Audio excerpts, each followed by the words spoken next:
All dear friends, कैसे हो आप लोग। उम्मीद करता हूँ आप लोग बहुत बहुत अच्छे होंगे। एक बार फिर से आपका डीबी प्रो एजुकेशन परिवार में हार्दिक स्वागत है, हार्दिक अभिनंदन है। जैसा कि आप सभी को मालूम है, आज की इस वीडियो में हम बात करने वाले हैं RUHS CPNET MP ANM nursing 2024 के लिए मोस्ट इंपॉर्टेंट प्रश्नों के बारे में, मोस्ट इंपॉर्टेंट अति महत्वपूर्ण प्रश्नों के बारे में, और जो भी कौन सी सब्जेक्ट के, बायोलॉजी सब्जेक्ट के अति महत्वपूर्ण प्रश्न जो कि बार बार एग्जाम्स में पूछे जाने वाले क्वेश्चन हैं, उनके बारे में हम डिस्कस करेंगे MCQ टाइप में। तो प्यारे बच्चों, आपकी आई थिंक प्रिपरेशन बहुत अच्छी चल रही होगी, बहुत अच्छी चल रही होगी। जैसा कि आप सभी को मालूम है, आपके एग्जाम्स फिक्स हो चुके हैं, आपके एग्जाम्स बहुत करीब है और आप अच्छे से प्रिपरेशन कर रहे होंगे। प्यारे बच्चों, अगर अच्छे से प्रिपरेशन अभी भी नहीं कर रहे हो तो अभी भी आपके पास में टाइम है, आप अभी भी प्रिपरेशन स्टार्ट कर दीजिए और अपनी प्रिपरेशन को दोगुनी करके, अपनी मेहनत को दोगुनी करके अपनी एक सीट फिक्स कर लीजिए, एग्जाम्स में अपनी एक सीट फिक्स कर लीजिए प्यारे साथियों।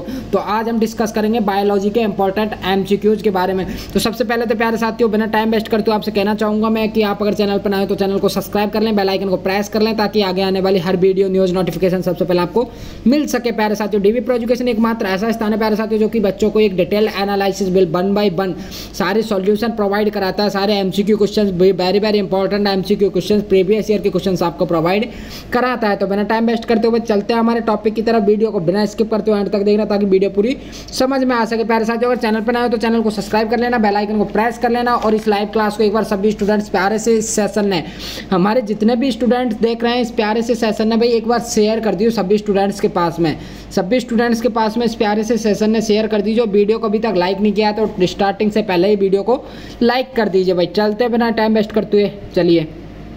तो सबसे पहले तो मैं आपको एक सोशल मीडिया अकाउंट्स के बारे में थोड़ी सी इन्फॉर्मेशन दे देता हूं। हमारे सोशल मीडिया अकाउंट्स की लिंक आपको डिस्क्रिप्शन में मिल जाएगी, यहां से आप हेल्प ले सकते हो। कोई भी अगर आपको हेल्प चाहिए तो आप हेल्प ले सकते हो। आपको टेलीग्राम ग्रुप है, वहां पे आपको PDF वगैरह सारी इन्फॉर्मेशन, लाइव क्लासेज की इन्फॉर्मेशन, प्लस में जो भी नोटिस न्यूज़ आती है यूनिवर्सिटीज़ के द्वारा, कोई सी भी स्टेट से जो भी न्यूज़ आती है तुरंत बच्चों तक प्रोवाइड कराई जाती है बाया टेलीग्राम ग्रुप के माध्यम से। इंस्टा भी आप ज्वाइन कर सकते हो, डिस्क्रिप्शन में लिंक मिल जाएगी, आप डीबी प्रो एजुकेशन के साथ में जुड़ सकते हो। व्हाट्सएप ग्रुप की भी आपको डिस्क्रिप्शन में लिंक मिल जाएगी। ईमेल आईडी है जो कि आपकी हेल्प के लिए बनाई गई है, और ये हेल्पलाइन नंबर है। अगर आपको कोई भी हेल्प चाहिए तो आप इन हेल्पलाइन नंबर पर कॉन्टैक्ट कर सकते हो। तो प्यारे साथियों, इससे पहले एक आपको बहुत बधाइयाँ देना चाहूँगा, बहुत आपको शुक्रिया करना चाहूँगा कि आज आपकी मदद से, आपकी हेल्प से, आपके इतने प्यार की वजह से हमारे YouTube channel dB pro education पे 20 के सब्सक्राइबर कंप्लीट हो चुके हैं, 20,000 सब्सक्राइबर कंप्लीट हो चुके हैं। प्यारे साथियों, आपको एक दिन, अभी थोड़े दिन बाद आपको लाइव आकर सारी खुशी शेयर करूंगा। खुशी इतनी है आप सभी का प्यार देखकर, बहुत ज़्यादा, बट क्या करें, लाइव आने के लिए थोड़े इंस्ट्रूमेंट्स की कमी है, तो थोड़े दिन की बात और फिर आपके सामने लाइव आके आपको बधाइयाँ दूंगा, ठीक है। और भाई सबसे ज़्यादा बहुत दिल की गहराइयों से आपको धन्यवाद देना चाहूँगा, बहुत धन्यवाद देना चाहूँगा। आपने डीबी प्रो एजुकेशन परिवार को इतना आगे बढ़ाया, और अपना प्यार एंड सपोर्ट आगे भी बनाए रखना प्यारे साथियों, प्यार एंड सपोर्ट अपना आगे भी बनाए रखना। लाइव क्लास को भाई शेयर कर दिए, सभी स्टूडेंट लाइव क्लास को शेयर कर दीजिए, ताकि हम क्लास स्टार्ट करें। एक बार अपना सपोर्ट भाई सभी ऐसे ही बनाए रखना, लाइव क्लास को शेयर किया करो भाई। जो भी स्टूडेंट्स हैं, मैं थोड़ी इन्फॉर्मेशन और दे देता हूँ। जो भी स्टूडेंट्स है जो ANM nursing, MP ANM nursing, Madhya Pradesh ANM nursing की प्रिपरेशन कर रहा है, तो उसके लिए नर्सिंग गाइड निकाल दी गई है डीबी प्रो एजुकेशन परिवार के द्वारा। नर्सिंग गाइड आपके लिए निकाल दी गई है मध्य प्रदेश ANM नर्सिंग के लिए, जिसमें आपके 3000 प्लस MCQs होंगे।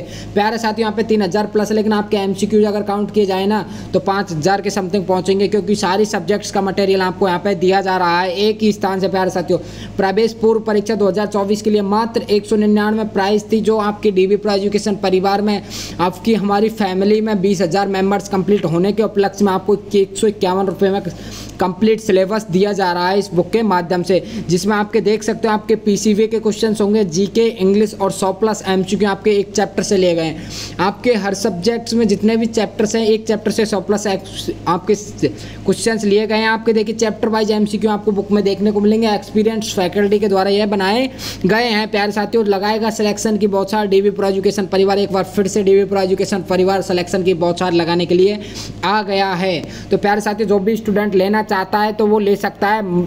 ऑफर केवल 2 दिन के लिए रखा गया है, जो भी डीबी प्रो एजुकेशन परिवार में 20,000 मेंबर्स कंप्लीट होने के उपलक्ष्य में, 20,000 फैमिली कंप्लीट होने के उपलक्ष्य में आपके लिए ऑफर रखा गया है। प्यारे साथियों, अगर आप लेना चाहते हो तो आप ले सकते हो। ऑफर सिर्फ 2 दिन के लिए है, सीमित समय के लिए ऑफर है, सिर्फ 2 दिन के लिए ऑफर है। जो भी स्टूडेंट फर्स्ट 2 दिन में ऑर्डर करेगा उसको 151 रुपये में आपको दी जाएगी 151 में, नहीं तो फिर 199 में आपकी प्राइस हो जाएगी। तो प्यारे साथियों आप ले सकते हो। ई बुक आपकी अवेलेबल है। आपको लेनी कैसे होगी वो भी मैं आपको बता देता हूँ।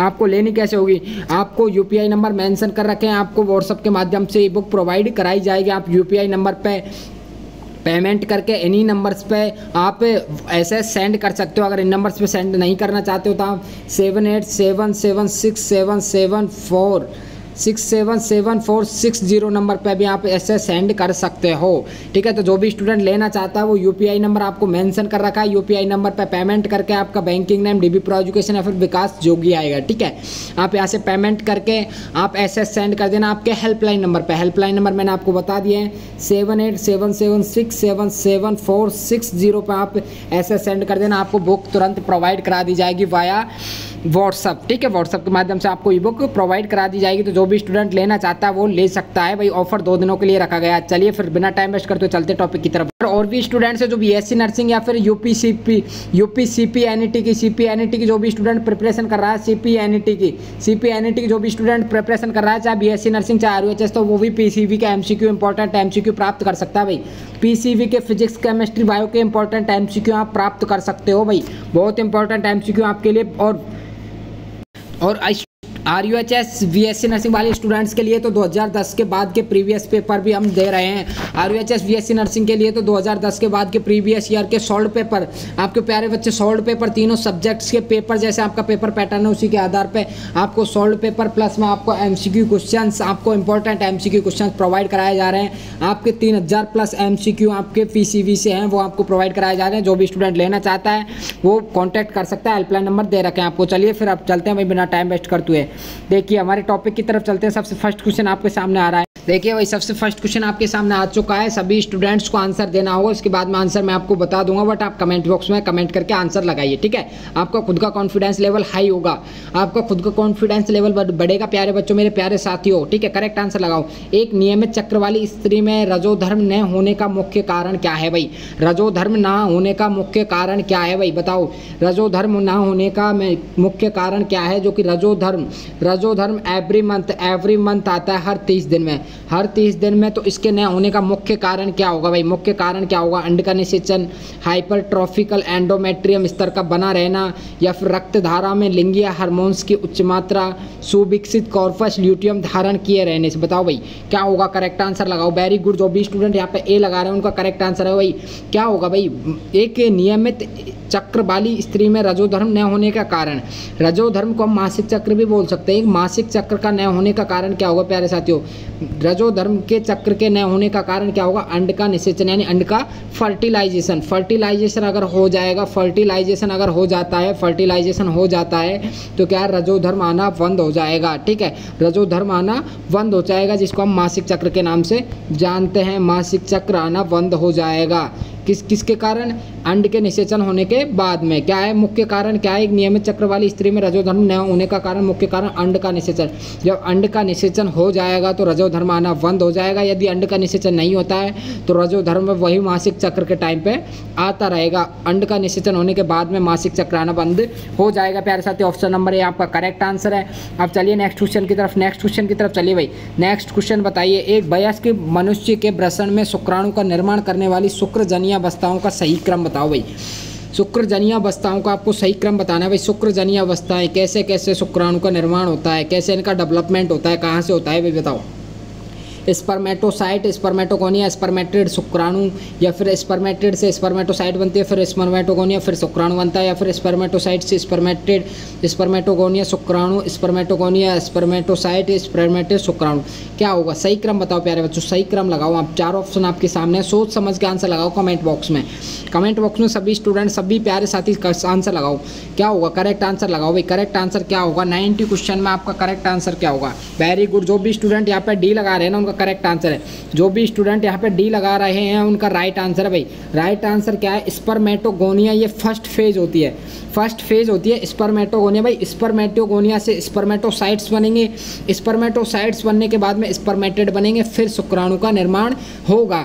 तो डेवलपमेंट की सबसे फर्स्ट अवस्था कौन सी हो गई आपकी, स्पर्मेटोगोनिया। फिर सेकंड हो गई आपकी स्पर्मेटोसाइट, स्पर्मेटेड, फिर शुक्राणु। आपको एक क्वेश्चन पूछा जा सकता है कि आपकी साइट है वो कौन कौन सी जो स्तर है उनका निर्माण होते हुए शुक्राणु का निर्माण होता है। तो आपको ध्यान रखना होगा सबसे फर्स्ट में स्पर्मेटोगोनिया से आपका शुक्राणु का निर्माण होता है। Right answer option number D है। अब चलते हैं अगले क्वेश्चन की तरफ। बताओ भाई, अगले क्वेश्चन में आंसर लगा रखा है मैंने ऑलरेडी। कोशिकीय अवस्था में भ्रूण क्या कहलाता है, बताओ भाई। कोशिकीय अवस्था में भ्रूण क्या कहलाता है, क्या कहलाता है बताओ। राइट आंसर लगाओ। कोशिकीय अवस्था में भ्रूण क्या कहलाता है, गैस्टुला, मोरूला, ब्लास्टोमियर, ब्लास्टुला। मैं आपको बता चुका हूँ 16 कोशिकीय अवस्था में भ्रूण क्या कहलाता है। जो भी स्टूडेंट्स हैं जो उन्होंने प्रीवियस की क्लासेज नहीं लिया वही प्रीवियस की क्लासेज लीजिए आप। आपको सारे क्वेश्चन सांस्कृतिक एमसीक्यूज आपको चैप्टर वाइज करवा रखे हैं। आपका ये तीसरा चैप्टर चल रहा है, आपका तीसरा चैप्टर चल रहा है समथिंग आपका तीसरा चैप्टर चल रहा है। सारे क्वेश्चंस के आपको एमसीक्यू स्टार्टिंग से कंप्लीट एमसीक्यू आपको करवा रहे हैं। स्टार्टिंग से आपके कंप्लीट एमसीक्यू हम लोग करवा रहे हैं प्यारे साथियों आपके लिए। तो जो भी स्टूडेंट्स है जो इंग्लिश की क्लासें लेना चाह रहा है, जो MPNM की प्रिपरेशन कर रहा है, वो आपको प्लेलिस्ट मिल जाएगी UPGNM अग्निवेश के नाम से इंग्लिश की क्लासेज आप वहाँ से अटेंड कर लीजिए। बाकी आपको सारा सिलेबस मैं आपको व्हाट्सअप के माध्यम से प्रोवाइड करा दूंगा। अगर आप लेना चाहते हो तो व्हाट्सअप नंबर पर आप मैसेज कर सकते हो। जो भी स्टूडेंट है जो BSc नर्सिंग की प्रिपरेशन करना चाह रहा है तो उसके लिए हम मॉडल पेपर भी तैयार कर दिए गए हैं। आप चाहे CPNET की प्रिपरेशन कर रहे हो, चाहे किसी की भी प्रिपरेशन कर रहे हो, आपके 12th लेवल के आपके सारे MCQs रेडी है। उनसे बाहर कुछ नहीं जाने वाला प्यारे बच्चों, क्योंकि एक सब्जेक्ट से आपके बायो से हर चैप्टर से 100+ MCQs है। कहाँ से आएंगे भाई क्वेश्चन, इनसे बाहर तो आने वाले हैं नहीं है भाई। बताओ 16 कोशिकीय अवस्था में भ्रूण क्या कहलाता है। Very good. जो भी स्टूडेंट 91 में यहाँ पे बी लगा रहे हैं उनका करेक्ट आंसर है ऑप्शन नंबर बी, मोरूला। 16 कोशिकीय अवस्था में भ्रूण क्या कहलाता है भाई, भ्रूण क्या कहलाता है 16 कोशिकीय अवस्था में, क्या कहलाता है, मोरूला। मोरूला आपका राइट आंसर होगा, ठीक है, मोरूला आपका करेक्ट आंसर होगा। जो भी स्टूडेंट बी लगा रहे हैं उनका राइट आंसर है भाई। चलते हैं फिर अब आगे क्वेश्चन की तरफ, अगले क्वेश्चन की तरफ चलते हैं भाई। अगले क्वेश्चन की तरफ चलते हैं। क्या होगा अगला क्वेश्चन आपका, देखिए भाई क्या होगा अगला क्वेश्चन। सशक मनुष्य एवं अन्य प्लेसेंटल स्तनियों में, किसकी बात कर रहा है, स्तनियों में अंडे का निषेचन होता है भाई। बताओ कहाँ होता है अंडे का निषेचन, बताओ। राइट आंसर लगाओ, राइट आंसर लगाओ। क्या होगा करेक्ट आंसर लगाओ, आपका करेक्ट आंसर क्या होगा भाई। सभी स्टूडेंट करेक्ट आंसर लगाओ। एक ऑप्शन आपका साइड में दिया हुआ है, मैं उसको अभी बता देता हूँ आपके को, बट आंसर मैं ये जरूर कंफर्म कर देता हूँ आपको इनमें से ही होगा आंसर, आपका इनमें से ही होगा। आप बताओ राइट आंसर क्या होगा। राइट आंसर लगाओ सभी स्टूडेंट। अंडाशय में, फैलोपियन नलिकाओं में, कहाँ होता है भाई बताओ। अंडाशय में, फैलोपियन नलिकाओं में, सर्विक्स में। Very good. जो भी स्टूडेंट 92 में यहाँ पे बी लगा रहे हैं उनका करेक्ट आंसर है भाई। जो भी स्टूडेंट 92 में बी लगा रहे हैं उनका करेक्ट आंसर होगा। जो भी स्टूडेंट बी लगा रहे हैं उनका करेक्ट आंसर होगा। वेरी गुड, वेरी गुड भाई। कहाँ होता है, फैलोपियन नलिका में होता है। मैं ऑलरेडी बता चुका हूँ आपको प्रीवियस की क्लासों में प्यारे साथियों, मैं आपको ऑलरेडी बता चुका हूँ प्रीवियस की क्लासों में भाई। आपने जिन स्टूडेंट्स ने क्लासेज अटेंड नहीं किए वो अटेंड कर लीजिए, ओके। जिन स्टूडेंट्स ने क्लासेज अटेंड नहीं किए वो अटेंड कर लीजिए। आपका ऑप्शन नंबर बी है यहाँ पे करेक्ट आंसर होगा। क्या कह रहा है क्वेश्चन, देखिए। फैलोपियन नलिकाओं में एक सशक मनुष्य एवं अन्य प्लेसेंटल स्तनियों में, ठीक है, स्तनियों की बात करा जिनमें प्लेसेंटा पाया जाता है, प्लेसेंटल स्तनियों में यानी जिनों में प्लेसेंटा पाया जाता है, अंडे का निषेचन होता है। अंडे का निषेचन कहाँ होता है, फैलोपियन नलिकाओं में होता है। फैलोपियन नलिकाओं में मैं बार बार बता चुका हूँ आपको। जैसे ओवरी से जैसे ही अंडा ओवम रिलीज होता है, तो वो क्या फैलोपियन नली में मिडिल में आते ही इधर से क्या शुक्राणु आते हैं, तो शुक्राणु आते कहाँ होता है निषेचन, वो होता है फैलोपियन नलिकाओं में, फैलोपियन ट्यूब में। आपका right answer option number B. अब चलते हैं अगले क्वेश्चन की तरफ। अगला क्वेश्चन देखिए आपका, देखिए आपका डी है, गर्भाशय में नहीं होता है, ठीक है। तो आपका अगला क्वेश्चन देखिए। शुक्रवाहिकाएं वे नलिकाएं होती है जो फैली रहती है, कहाँ फैली रहती है भाई बताओ। शुक्रवाहिकाएं वे नलिकाएं होती है जो फैली रहती है, कहाँ फैली रहती है, पालिकाओं से वृषण जालिका तक, वृषण जालिका से शुक्रवाहक तक, शुक्रवाहक से अधिवृषण तक, या फिर अधिवृषण से मूत्रमार्ग तक। शुक्रवाहिकाएं वे नलिकाएं होती है भाई। शुक्रवाहिकाएं नलिकाएं होती है, बट कहाँ तक फैली रहती है वो आपसे पूछा गया है, कहाँ से कहाँ तक फैली रहती है, बताओ भाई। राइट आंसर इसमें ऑप्शन नंबर बी आपका करेक्ट आंसर होगा। 93 में ऑप्शन नंबर बी आपका करेक्ट आंसर होगा। क्या ऑप्शन नंबर बी आपका करेक्ट आंसर होगा भाई, ठीक है। आपका राइट आंसर था वो ऑप्शन नंबर बी। ठीक है, वृषण जालिका से शुक्र वाहक तक, कहाँ तक, वृषण जालिका से कहाँ पहले रहते हैं, वृषण की जो जालिका होती है उससे और शुक्र वाहक तक ये नलिकाएं फैली रहती है, जिनको हम शुक्र वाहिकाएं के नाम से जानते हैं, शुक्र वाहिकाओं के नाम से जाना जाता है।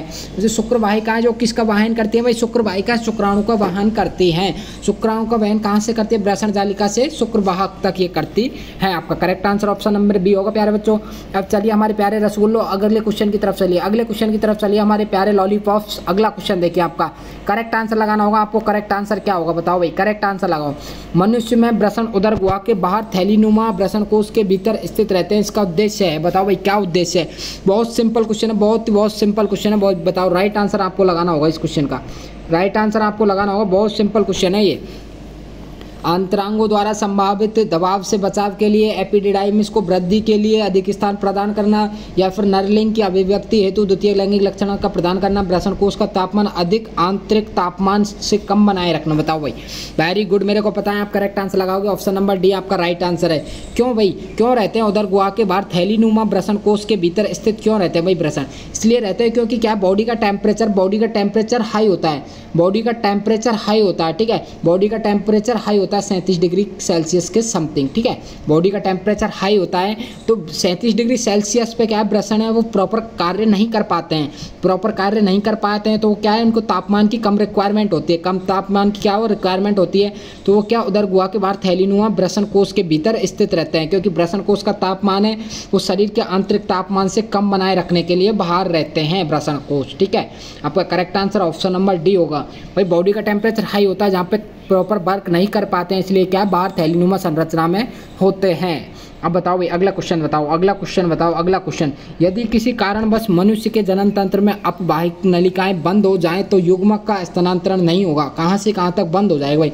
जो अपवाही नलिकाएं पाई जाती हैं मनुष्य के जनन तंत्र में, तो अपवाही नलिकाएं अगर बंद हो जाती हैं तो युग्मक का स्थानांतरण, अब युग्मक क्या होगा भाई, युग्मक क्या होगा, मनुष्य के जनन तंत्र में अपवाहिक नलिकाएं बंद हो जाती है तो युग्मक का स्थानांतरण नहीं होगा भाई। बताओ, एपिडिडाइमिस से शुक्रवाहिकाओं तक, शुक्रवाहिनी तक, अंडाशय से गर्भाशय तक, योनि से गर्भाशय तक, या फिर वृषणों से एपिडिडाइमिस तक, क्या होगा? 95 में करेक्ट आंसर लगाओ, 95 में करेक्ट आंसर लगाओ। वेरी गुड, जो भी स्टूडेंट यहाँ पे डी लगा रहे हैं उनका राइट आंसर है, जो भी स्टूडेंट यहाँ पे डी लगा रहे हैं उनका करेक्ट आंसर है भाई। वृषणों से एपिडिडाइमिस तक, वृषणों से एपिडिडाइमिस तक। ठीक है, अपवाही नलिकाएं बंद हो जाती है जो कि कहाँ नर जनन तंत्र में पाई जाती है। वृषणों से एपिडिडाइमिस को यह क्या है, वृषणों से एपिडिडाइमिस की तरफ जाती हैं। कहाँ पाई जाती है भाई? युग्मकों का स्थानांतरण बंद हो जाता है, वृषणों से एपिडिडाइमिस के लिए ये जाती हैं। अब जब यह नलिकाएं बंद हो जाती हैं, ये बंद हो जाती हैं, तो वृषणों से एपिडिडाइमिस को क्या है, युग्मकों का स्थानांतरण बंद हो जाता है, नर युग्मक शुक्राणु का स्थानांतरण बंद हो जाता है। कहाँ से कहाँ तक? वृषणों से एपिडिडाइमिस तक। तो आपका right answer option number D होगा। ठीक है, आपका ऑप्शन नंबर डी है वो करेक्ट आंसर होगा प्यारे बच्चों। अब चलिए अगले क्वेश्चन की तरफ। अगला क्वेश्चन देखिए, आपका अगला क्वेश्चन देखिए, अगला क्वेश्चन। सर्टोली कोशिकाएं सहायक है भाई, आंसर और दिख जाता है भाई, मिस्टेक कोई नहीं। सर्टोली कोशिकाएं सहायक है, किसमें सहायक है मैं बताओ? सर्टोली कोशिकाएं किसमें सहायक होती है? एंजाइम उत्पादन में, अंड निर्माण में, शुक्राणु के परिपक्वन में, अंडाशय के परिपक्व में। मैं आपको बता चुका हूँ सर्टोली कोशिकाएं बताओ भाई, राइट आंसर लगाओ। शुक्राणु के परिपक्वन में मैं आपको बता चुका हूँ, नर जनन तंत्र में पाई जाती है, मेल रिप्रोडक्टिव सिस्टम में, मेल रिप्रोडक्टिव सिस्टम में सर्टोली कोशिकाएं पाई जाती है, जो कि जनन तंत्र में सहायता प्रदान करने वाले क्या है भाई? द्वितीयक लैंगिक अंग हैं, जो कि जनन तंत्र में सहायता प्रदान करते हैं। ठीक है, जनन में सहायता प्रदान करते हैं। तो राइट आंसर क्या होगा? किस में सहायक होती है सर्टोली कोशिकाएं? किस में सहायक होती है, किस में हेल्पफुल होती है? तो यहाँ पे वेरी गुड, जो भी स्टूडेंट यहाँ पे सी लगा रहे हैं उनका राइट आंसर है भाई शुक्राणु के परिपक्वन के लिए। और शुक्राणु के परिपक्वन के लिए कौन सी कोशिकाएं सहायक होती है? अब आपको ये क्वेश्चन उल्टा भी पूछा जा सकता है। तो शुक्राणु के परिपक्वन में सर्टोली कोशिकाएं वो सहायक होती है। कौन सी कोशिकाएं? सर्टोली कोशिकाएं वो सहायक होती है, किसमें? शुक्राणु के परिपक्वन के लिए वो सहायक होती है। करेक्ट आंसर आपका ऑप्शन नंबर सी होगा प्यारे बच्चों। अब चलते हैं अगले क्वेश्चन की तरफ। अगले क्वेश्चन की तरफ चलिए। नेक्स्ट क्वेश्चन आपके सामने देखिए स्क्रीन पर। अंडाणु के भेदने से पूर्व शुक्राणु का परिपक्वन कहलाता है। मैं आपको बता चुका हूँ प्यारे बच्चों, बहुत सिंपल क्वेश्चन है और मैं आपको बार बार कह रहा हूँ, मैं बता चुका हूँ। आपने अगर प्रीवियस की क्लासेज नहीं लिए तो आप अटेंड करिए, मेरे को पता है आप करेक्ट आंसर लगाओगे। अगर हमारे प्यारे जितने भी रसगुल्ले इस क्लास को देख रहे हैं उनके क्वेश्चन अगर सीधे आते हैं तो मेरे को पता है हमारे सारे रसगुल्ले करेक्ट आंसर करके आएंगे भाई। सही सीधा करेक्ट आंसर लगाएंगे। और प्यारे बच्चों डीबी प्रो एजुकेशन जाना ही इसलिए जाता है क्योंकि यहाँ से सीधे क्वेश्चंस उठाए जाते हैं, यहाँ से डायरेक्ट क्वेश्चन छपते हैं, यहाँ से डायरेक्ट क्वेश्चन छपते हैं क्योंकि क्वेश्चन ही यहाँ पे इसी हिसाब से प्रिपेयर किया जाता है। बताओ भेदने से पूर्व शुक्राणु का परिपक्वन कहलाता है, क्या कहलाता है, क्या कहलाता है शुक्राणु का परिपक्वन? भाई अंडाणु के भेदने से पूर्व शुक्राणु का जो परिपक्वन हो जाता है तो क्या कहलाता है? कैप्सिटेशन, शुक्राणु जनन, शुक्राणु या फिर शुक्र कोशिका। Very good. यहाँ पे जो स्टूडेंट यहाँ पे 97 में आपका करेक्ट आंसर क्या होगा? लगाओ भाई, लगाओ। कैप्सिटेशन, शुक्राणु जनन, शुक्राणु कोशिका क्या होगा? Right answer. Very good. जो भी स्टूडेंट यहाँ पे कैप्सिटेशन लगा रहे, मैं तभी तो बोलता हूँ आपको इंग्लिश आपकी स्ट्रांग होना जरूरी है। भाई इंग्लिश आप जीएनएम कर रहे हो, बीएससी नर्सिंग, एएनएम आप जो भी कर रहे हो, आपको इंग्लिश बहुत काम आने वाली है क्योंकि मेडिकल फील्ड में इंग्लिश की टर्म्स ही ज़्यादा यूज होती हैं। ये सब ऑलरेडी आप जानते होंगे, आई थिंक आप ऑलरेडी अवेयर होंगे। तो भाई कैप्सिटेशन यहाँ पे दे रखा है, देखिए कैप्सिटेशन किसको बोला जाता है? भाई परिपक्व को बोला जाता है। कैप्सिटेशन किसको बोला जाता है? परिपक्व को, परिपक्व को बोला जाता है। अब शुक्राणु का परिपक्वन कहलाता है। अब शुक्राणु का जो परिपक्वन होगा, जो शुक्राणु परिपक्व हो जाएगा तो उसको क्या बोलते हैं? परिपक्व कहते हैं। ठीक है, क्या कहते हैं? परिपक्व हम कहते हैं, जिसको कैप्सिटेशन बोला जाता है। तो भाई ये है, ये शुक्राणु है। ठीक है, ये क्या है? ये अंडाणु है। ये अंडाणु को भेदने से पूर्व जो शुक्राणु होगा, वो जो परिपक्व शुक्राणु होगा उसको क्या कहते हैं? हम कैप्सिटेशन कहते हैं। शुक्राणु का परिपक्वन क्या कहलाता है? भाई शुक्राणु के परिपक्वन यानी परिपक्व होने की प्रक्रिया क्या है? परिपक्व कहलाती है, परिपक्व कहलाती है। आपका करेक्ट आंसर कैप्सिटेशन होगा। कैप्सिटेशन को हिंदी में क्या बोला जाता है? परिपक्व कहा जाता है। तो शुक्राणु कैसा होगा? भाई शुक्राणु क्या कहलाता है? शुक्राणु का परिपक्वन क्या कहलाता है? परिपक्व कहलाता है, कैप्सिटेशन। करेक्ट आंसर आप ऑप्शन नंबर ए होगा। अब चलिए नेक्स्ट क्वेश्चन की तरफ। नेक्स्ट क्वेश्चन आपके सामने, एक्रोसोम का निर्माण होता है। मैं आपको बता चुका हूं भाई एक्रोसोम का निर्माण कहाँ होता है, बताओ। एक्रोसोम का निर्माण किसके द्वारा होता है? माइटोकॉन्ड्रिया, केंद्रक या फिर गोल्जी काय द्वारा। एक्रोसोम का निर्माण किसके द्वारा होता है? बताओ भाई, राइट आंसर लगाओ, राइट आंसर लगाओ। इसमें क्या होगा correct answer?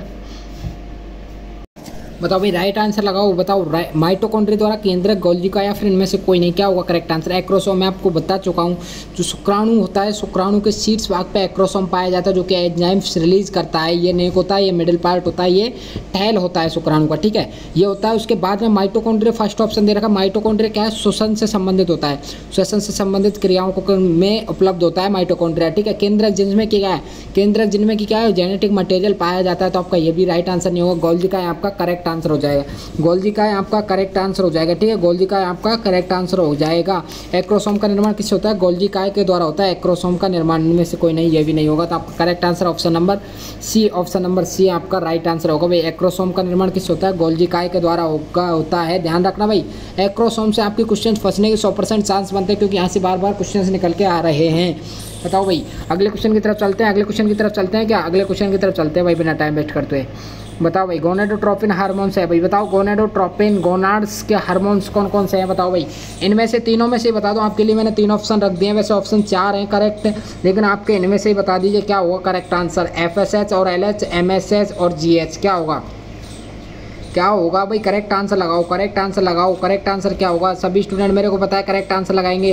Very good, very good. यहाँ पे जो भी स्टूडेंट्स हैं वो करेक्ट आंसर लगा रहे हैं, उनका option number A. Very good, very good. आपका करेक्ट आंसर होगा ना option number A. FSH follicle stimulating hormone और ल्यूटिनाइजिंग हार्मोन्स है, उनको हम गोनाडोट्रोपिन हार्मोन्स के नाम से जानते हैं। ठीक है, MSH जिसको हम क्या बोलते हैं? Melanocyte stimulating hormone. ठीक है, मेलानोसाइट स्टिमुलेटिंग हार्मोन है, ये भी आपका नहीं होगा। और ना ही आपका ये है GH हार्मोन है, ये भी आपका नहीं होगा। तो आपका करेक्ट आंसर है वो कौन सा हो जाएगा भाई? करेक्ट आंसर है आपका वो कौन सा होगा? जिस GH को तो हम बोलते हैं ग्रोथ हार्मोन। GH को क्या बोलते हैं हम? ग्रोथ हार्मोन है, ये भी नहीं होगा। ना ही ये होगा मेलानोट्रोपिक स्टिमुलेटिंग हार्मोन। आपका करेक्ट आंसर होगा option number A, FSH and LH follicle stimulating hormone और ल्यूटिनाइजिंग हार्मोन्स को हम किस नाम से जाना जाते हैं? गोनेडोट्रोपिन्स हार्मोन के नाम से हम इसे जानते हैं। ठीक है, करेक्ट आंसर आपका ऑप्शन नंबर ए होगा। चलिए अगला क्वेश्चन देखिए आपके सामने है स्क्रीन पर। अंडाणु से बाहर से अंदर की ओर स्तरों का निम्न में से कौन सा क्रम सही है? भाई ये देखिए क्या पूछा है, अंडाणु है ये, तो इसमें बाहर से और अंदर की तरफ, ठीक है, बाहर की साइड से यानी बाहरी परत कौन सी है, मिडिल कौन सी है, अंदर की परत कौन सी है, वो क्रम आपको बताना है। कौन से स्तर हैं जिनका क्रम बाहर से अंदर की ओर सही है। ठीक है, आपको राइट आंसर बताना होगा। राइट आंसर क्या होगा?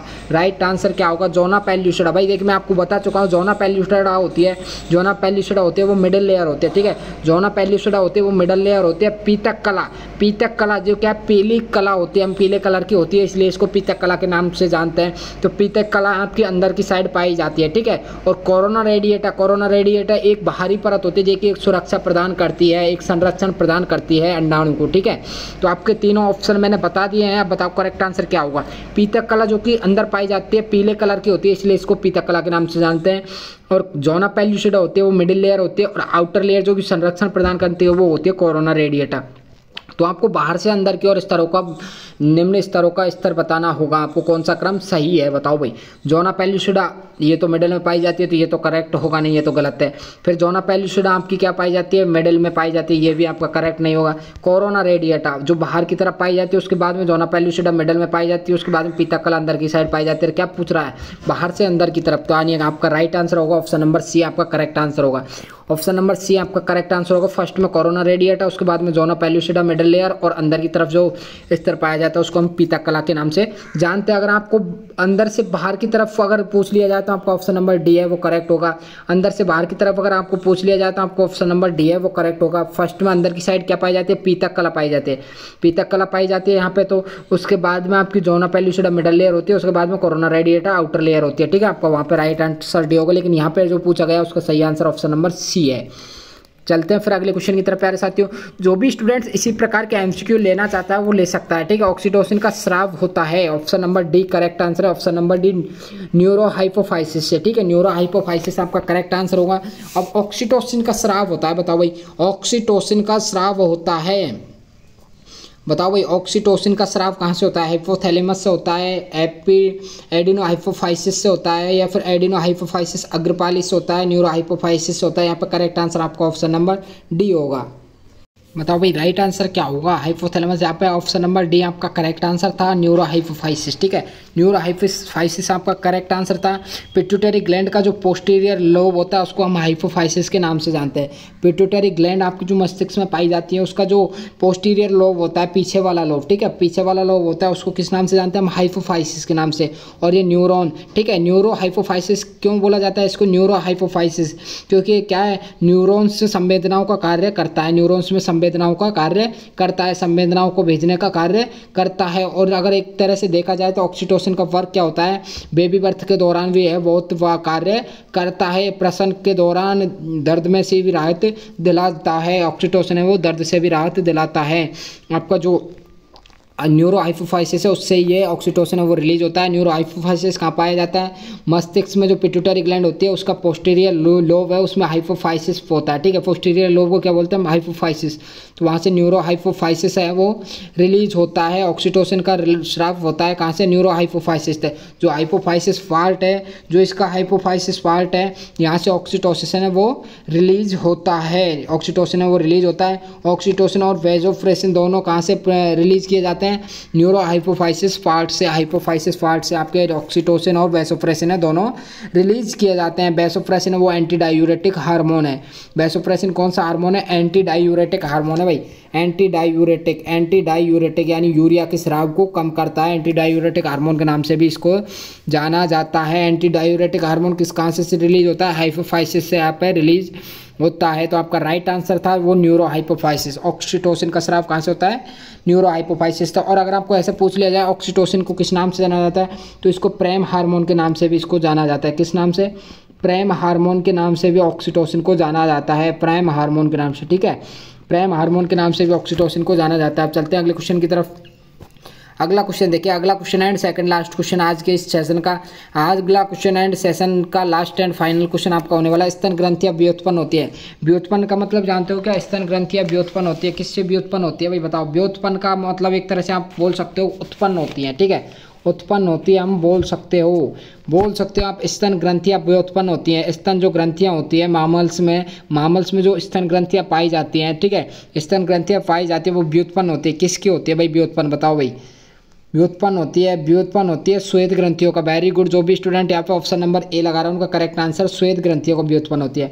जो श्वेत ग्रंथियाँ होती है उनका ही रूपांतरण क्या होता है, स्तन ग्रंथियाँ होती है। जो श्वेत ग्रंथियाँ पाई जाती हैं, श्वेत ग्रंथियाँ पाई जाती हैं स्तन में, ठीक है। जो श्वेत ग्रंथियाँ पाई जाती है स्तन में, जो स्तन ग्रंथियों का क्या होती है, व्युत्पन्न होती है। यानी श्वेत ग्रंथियों किस में रूपांतरित हो जाती है, श्वेत ग्रंथियों को हम एक तरह से बोल सकते हैं जिसकी उत्पत्ति ज्ञात हो।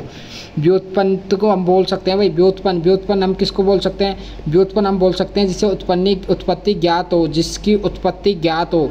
व्युत्पन्न जिसकी उत्पत्ति ज्ञात हो, यानी जिसकी उत्पत्ति किससे हुई हो उसको हम बोलते हैं व्युत्पन्न। जैसे कि यहाँ पे स्तन ग्रंथियों की उत्पत्ति किससे हुई है भाई, श्वेत ग्रंथियों से। श्वेत ग्रंथियों से किसकी उत्पत्ति हुई है, स्तन ग्रंथियों की। आपको ध्यान रखना होगा, श्वेत ग्रंथियों से स्तन ग्रंथियों की उत्पत्ति हुई है तो स्तन ग्रंथियों का व्युत्पन्न क्या हो जाएगा, श्वेत ग्रंथियाँ। जो श्वेत ग्रंथियाँ वो किस में रूपांतरित हो जाती है, श्वेत ग्रंथियों का रूपांतरण किस में हुआ है भाई, स्तन ग्रंथियों में। तो आपका correct answer option number A होगा। यहाँ पर श्वेत ग्रंथियाँ वो स्तन ग्रंथियों का क्या होती है, व्युत्क्रम होती हैं।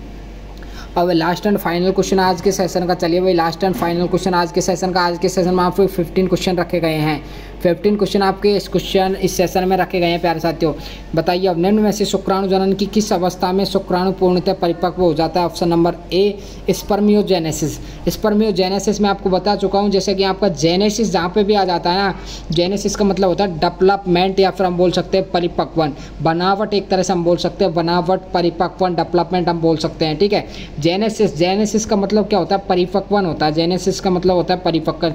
जैसे कि आ जाता है आपको ओजेनेसिस यानी ओजेनेसिस क्या है, ओजेनेसिस अंडाणु का परिपक्वन, ठीक है। परिपक्व अवस्था को क्या बोलता है, ओजेनेसिस, जिसमें अंडाणु का परिपक्वन होता है। स्पर्मेटोजेनेसिस यानी स्पर्म के बनने के प्रोसेस को हम बोलते हैं। ओजेनेसिस यानी अंडाणु के बनने के प्रोसेस को हम बोलते हैं। तो यहाँ पे क्या पूछा है, शुक्राणु के बारे में पूछा गया है। यहाँ पे शुक्राणु के बारे में पूछा गया है, शुक्राणु जनन की किस अवस्था में शुक्राणु परिपक्व हो जाता है। तो वृद्धावस्था नहीं होगी आपकी, गुणन प्रावस्था भी नहीं होगी, परिपक्वन अवस्था भी नहीं होगी। यहाँ पे क्या पूछा, शुक्राणु जनन की किस अवस्था में, ठीक है, किस अवस्था में शुक्राणु वो पूर्णतः परिपक्व हो जाता है, वो आपसे यहाँ पे पूछा गया है। तो आपका यहाँ पे राइट आंसर क्या होगा, राइट आंसर लगाओ मोस्टली स्टूडेंट का करेक्ट आंसर यहाँ पे। राइट आंसर आप मोस्टली स्टूडेंट का वो करेक्ट आंसर है भाई, ऑप्शन नंबर आपका option number A correct answer होगा। ऑप्शन नंबर ए आपका राइट आंसर होगा, स्पर्मियोजेनेसिस। भाई क्या कह रहा है, पूर्णतः परिपक्व हो जाता है। स्पर्मियोजेनेसिस ही एक प्रोसेस है जिसमें कि क्या है, स्पर्मियोजेनेसिस प्रोसेस में शुक्राणु है वो पूर्ण परिपक्व हो जाता है, पूर्ण परिपक्व हो जाता है, ठीक है। स्पर्मियोजेनेसिस जो प्रोसेस होता है, ये प्रोसेस किसके लिए होता है, परिपक्वन के लिए, डेवलपमेंट के लिए। तो स्पर्मियोजेनेसिस जो प्रोसेस है उसमें शुक्राणु पूर्ण परिपक्व हो जाता है। तो बताइए प्यारे साथियों, आपके 15 में से कितने क्वेश्चन आपके सही निकले। 15 क्वेश्चन में से आपके कितने क्वेश्चन है वो सही निकले, राइट आंसर लगाओ भाई, कितने सही निकले। आप अपनी तैयारी जांच सकते हो डीबी प्रो एजुकेशन के साथ में। प्यारे साथियों, अगर इसी प्रकार के आप क्वेश्चंस लेना चाहते हो तो आप देख सकते हो यहाँ पे पूरी बुक आपको दी जाएगी। जैसे कि देखिए, आपका जो ये सेकंड चैप्टर है, आपका जो ये सेकंड चैप्टर है ना, आपके सेकंड चैप्टर से प्यारे साथियों देखिए 118 क्वेश्चन यहाँ पे लिए गए हैं। बायो के सेकंड चैप्टर से कितने क्वेश्चन लिए गए हैं, मानव प्रजनन। मानव प्रजनन आपका सेकंड चैप्टर है, मानव प्रजनन से यहाँ पे 118 क्वेश्चन लिए गए हैं। आप देख सकते हो इसी प्रकार से सारे चैप्टर से आपके 100+ MCQs होंगे। तो अगर आप ऐसे MCQs लेना चाहते हो, देख सकते 118 क्वेश्चन। एक स्वस्थ महिला के पूरे जीवन काल में उत्पन्न कुल अंडों की संख्या होगी भाई, कितने अंड उत्पन्न करती हैं, कितने ओवम रिलीज होते हैं एक स्वस्थ महिला के पूरे जीवन काल में, पूरे लाइफ टाइम में। तो यहाँ पे correct answer option number B होगा भाई, 400 अंडे ओवम रिलीज होते हैं, 400 ओवम रिलीज होते हैं एक स्वस्थ महिला के जीवन काल में, ठीक है। एक स्वस्थ महिला के जीवन काल में कितने अंडे रिलीज होते हैं भाई, 400 करेक्ट आंसर होगा भाई, 400 करेक्ट आंसर होगा। कितने अंडे रिलीज होते हैं, 400 अंडे रिलीज होते हैं, जो कि भाई जो जीवन काल में उत्पन्न अंडों की संख्या कितनी होगी, 400 होगी। तो ऐसे ही क्वेश्चन आप MCQ क्वेश्चन आप प्राप्त कर सकते हो। प्यारे साथियों, आपको हेल्पलाइन नंबर मेंशन कर रखे हैं, देखिए आप हेल्पलाइन नंबर पर कॉन्टैक्ट कर सकते हो। ऐसे MCQ लेना चाहते हो आप PCB के, तो देखिए helpline number, Telegram group, Insta WhatsApp group, आपको email ID है वो मिल जाएगी आपको डिस्क्रिप्शन में लिंक। हेल्पलाइन नंबर आपको दे रखे हैं, इन पर कॉन्टैक्ट करके आप ऐसे MCQ प्राप्त कर सकते हो। प्यारे साथियों, अभी तक आप चैनल के साथ में नहीं जुड़े हो तो चैनल को सब्सक्राइब कर लेना, चैनल के साथ में जुड़ जाना, बेल आइकन को प्रेस कर लेना ताकि आगे आने वाली हर वीडियो आपको मिल सके, ठीक है। वीडियो को अभी तक लाइक नहीं किया तो प्यारे साथियों वीडियो को एक बार लाइक ज़रूर कर देना, मैं दी एंड में आपसे बोल रहा हूँ। प्लस में आपके फ्रेंड्स के पास में भी इस लाइव सेशन को शेयर कर देना ताकि उनको भी मदद मिल सके, उनके भी हेल्प हो सके प्यारे साथियों, वो भी ऐसे MCQ बुक प्राप्त कर सके। अगर आप लेना चाहते हो तो DB प्रो एजुकेशन ने बहुत शानदार ऑफर रखा है, 20,000 सब्सक्राइबर, 20,000 फैमिली मेम्बर्स कंप्लीट होने के उपलक्ष्य में। आप इन नंबर्स पे कांटेक्ट करके आप BSc RUHS BSc nursing, RUHS BSc nursing, CPNET, ANM test PS, ठीक है, यूपी का जो CPNET टेस्ट है उसके लिए भी MCQ तैयार है भाई। PCV के आपके लिए आपका चाहे ANM टेस्ट हो, ANM test MP Madhya Pradesh का, ठीक है, जिसको PNST के नाम से जानते हैं, ठीक है, प्री नर्सिंग एंट्रेंस टेस्ट के नाम से हम इसको जानते हैं। तो ये किसके लिए भी, और RUHS BSc नर्सिंग के लिए भी आप अगर मॉडल पेपर्स लेना चाहते हो, प्रीवियस ईयर के क्वेश्चन पेपर लेना चाहते हो तो प्यारे साथियों आप हेल्पलाइन नंबर पे कांटेक्ट कर सकते हो। तो करते हैं फिर लाइव क्लास को एंड, सभी स्टूडेंट्स के सही है भाई, सभी स्टूडेंट्स के सही है। मिलते हैं फिर, आपके रोज़ लाइव क्लास होगी वो 2 बजे होगी, ठीक है, रोज़ आपकी शाम को नहीं दोपहर को रोज़ 2 बजे लाइव क्लास होगी आपकी। बायोलॉजी की 2 बजे लाइव क्लास होती है, जो भी स्टूडेंट अटेंड करना चाहता है वो कर सकता है भाई। और अपने साथियों को भी लेके आओ भाई लाइव क्लास में, साथियों को भी लेके आओ ताकि सारी आपकी अच्छे से लाइव क्लास चलाई जा सके। आप जितने स्टूडेंट्स भाई DB प्रो एजुकेशन फैमिली में ऐड करोगे ना उतना ही बेनिफिट है, हम भी आपके लिए उतनी ही मेहनत करेंगे, उतनी ही अच्छे से आपको स्टडी कर पाएंगे। तो आप फैमिली मेम्बर्स जोड़िए भाई, DB pro education family member जोड़िए, लाइव को शेयर करिए, ठीक है। चलते फिर करते हैं स्टॉप, मिलते हैं आपकी कल की लाइव में, नेक्स्ट लाइव में 2 बजे मिलते हैं फिर। Thank you so much all of you, तब तक के लिए जय हिंद जय भारत भाई। जो भी स्टूडेंट MCQ लेना चाहता है वो ले सकता है, ऑफर सिर्फ 2 दिनों के लिए रखा गया है, 2 दिनों के लिए ऑफर रखा गया है भाई। जो भी स्टूडेंट लेना चाहता है वो ले सकता है MCQ, ओके, बुक प्राप्त कर सकता है। चलते हैं फिर करते हैं stop, thank you so much all of you, जय हिंद जय भारत।